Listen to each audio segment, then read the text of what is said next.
ओडिशा आंचलिक टीवी सत्यर विजय। हत्याकांड परे विरूपा नदी में फिंगिबा घटना पर्दाफाश करिछि निकिराई पुलिस। केन्द्रापड़ा इंदुपुर ठारे युवकों को विरूपा नदी को फिंगी हत्या घटना 6 जन को गिरफ्त करिछि निकिराई पुलिस।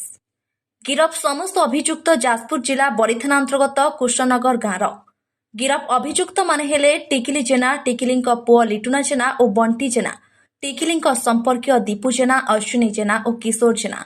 गिरफ समस्त अभियुक्त गोटे परिवार सदस्य बोली जनापड़ी।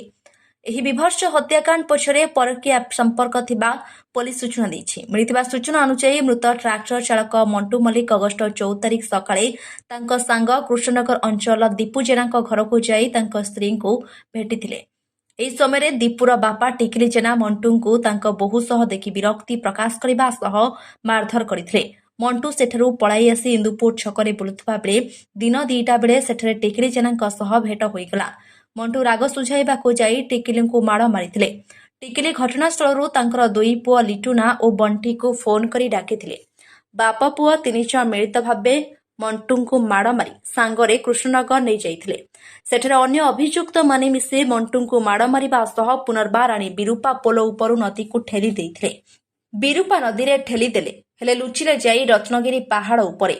ହେଲେ ଆଇନର ହାତ ଲମ୍ବା ଏକଥା ଅଭିଯୁକ୍ତକୁ ଜଣା ନଥିଲା। ନିକିରାଇ ପୁଲିସ ଘଟଣା ଘଟିବାର 3 ଦିନ ପରେ 3 ଜଣ ଅଭିଯୁକ୍ତଙ୍କୁ ଯାଜପୁର ଜିଲ୍ଲା ରତ୍ନଗିରି ପାହାଡ଼ ଉପରୁ ଆଉ 3 ଜଣଙ୍କୁ କେନ୍ଦ୍ରାପଡ଼ା ଜିଲ୍ଲା ଆଳିର 2 ଗୋଟି ଗାଁରୁ ଗିରଫ କରିଥିବା ସୂଚନା ଦେଇଛନ୍ତି ନିକିରାଇ ଥାନା ଭାରପ୍ରାପ୍ତ ଅଧିକାରୀ। ଅନ୍ୟପକ୍ଷରେ ଘଟଣା ଘଟିବା ପରଦିନ ଅର୍ଥାତ୍ ଅଗଷ୍ଟ 15 ତାରିଖ ଦିନ ବ୍ରାହ୍ମଣୀ ନଦୀରୁ ମଣ୍ଟୁଙ୍କ ମୃତଦେହ ଉଦ୍ଧାର ହୋଇଥିଲା।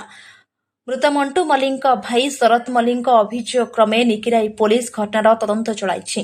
ଏହି ହତ୍ୟା ଘଟଣାରେ ଆଉ କାହାର ସମ୍ପୃକ୍ତି ଅଛି କି ନାହିଁ ତାହା ପରବର୍ତ୍ତୀ ସମୟରେ ସ୍ପଷ୍ଟ ହେବ ବୋଲି ନିକିରାଇ ଥାନା ଅଧିକାରୀ ସଞ୍ଜୟ କୁମାର ମଲ୍ଲିକ ସୂଚନା ଦେଇଛନ୍ତି। କେନ୍ଦ୍ରାପଡ଼ାରୁ ଜିଲ୍ଲା ପ୍ରତିନିଧି ରଞ୍ଜନ କୁମାର ସାହୁଙ୍କ ରିପୋର୍ଟ, ଓଡ଼ିଶା ଆଞ୍ଚଳିକ ଟିଭି।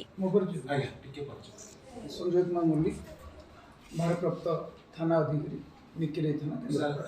जड़े युवक को मंटू मल्लिक को टेकिकी विरूपा नदी फोपाड़ा घटना निकिराई पुलिस को सफलता मिली। 6 जन आक्यूज गिरफ होती कौन संपूर्ण घटना थी?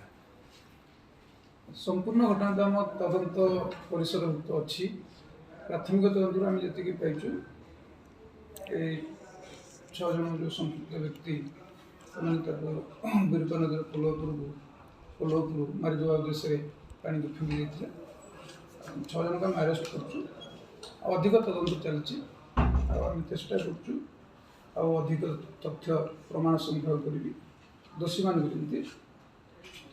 दंड विधान। हत्याकांड विषय कौन होइतला कारण पुलिस प्राथमिक तदंत कौन जानि? प्राथमिक तदंत से भितर किसी परकीय प्रीतिर सूचना मिलूँ अधिक तदंत चलती। कौन जबत होइछि अक्यूज मान ठार सेमति किछि? अक्यूज मान ठार जोड़े बाइक जबत कर जो बाइक से यूज करते हत्या समय यूज करते से बाइक मोटरसाइकिल जबत हो मृतभा जो मोटरसाइकिल व्यवहार करते से जबत हो नदी पोल जहाँ चपल था सिलेक्ट कराई। से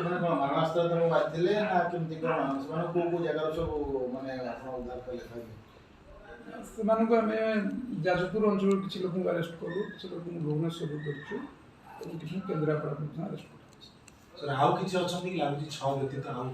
अधिक तदंत चली अधिक संपुक्त था तुरंत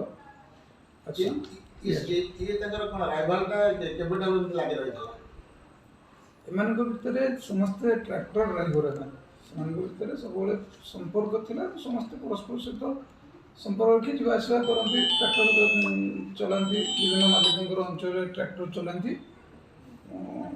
जेहेतु दीपू जेनार स्त्री सहित यार संपर्क थिला बोली तदंत प्राथमिक तदंत जी जना से घटना से कारण हत्या होता है अधिक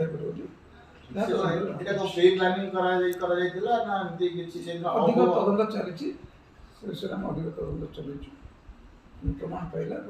ठीक है, थैंक यू।